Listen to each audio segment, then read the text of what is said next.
Merhaba değerli arkadaşlar. Son zamanlarda bütün malzemelerimi tek tek tanıtmaya başladım. Ama şöyle bir durum var. Aslında aynı renk yapılmış ama renk tonları hafif değişmiş ürünlerim var. Renkleri birbirine çok yakın olduğu için bunları yan yana gösterme ihtiyacı duyuyorum.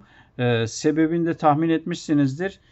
Geçiş farklılıklarını görün, birbirine yakınlıkla görün. Normalde ayrı ayrı göstersem belki malzemelerin hepsini aynı ton sanabilirsiniz. Çünkü öyle gözüküyor şu hariç.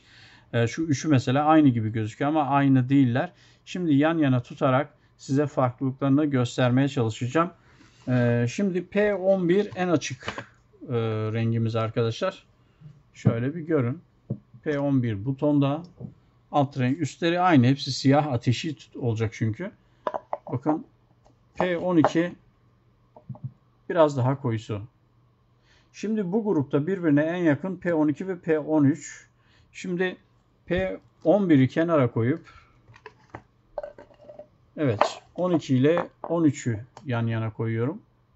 Bakın çok benziyor ama 12 bir tık daha açık arkadaşlar. Bu ikisi aynı ürün sayılabilir, sorun yok.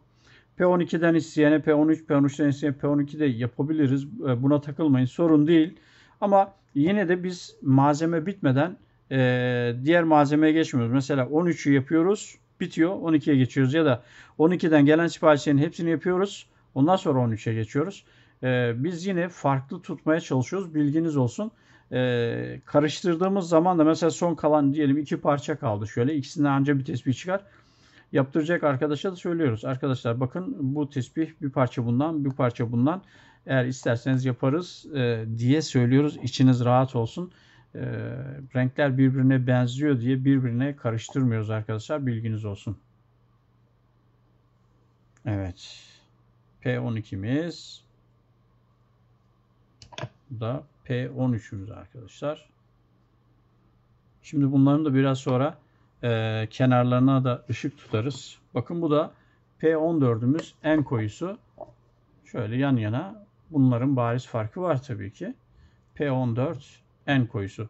Şimdi buradan yola çıkarak ışıkla bakalım. Koyu. Evet, şöyle bir bakalım. Bakın lila yansıması var. Üstü tabii ki ateş arkadaşlar. Bunun lila yansıması var. Bir görelim 14'ün. 13'e bakalım. 13'ün de lila yansıması var. 12'ye bakalım. Bunun da lila yansıması var. 11'e bakalım. Bu turkuaz yansıma var arkadaşlar. 12'den turkuaz aldık. 11'den özür dilerim. 11'den turkuaz yansıma aldık ama çok hoş duruyor arkadaşlar gerçekten.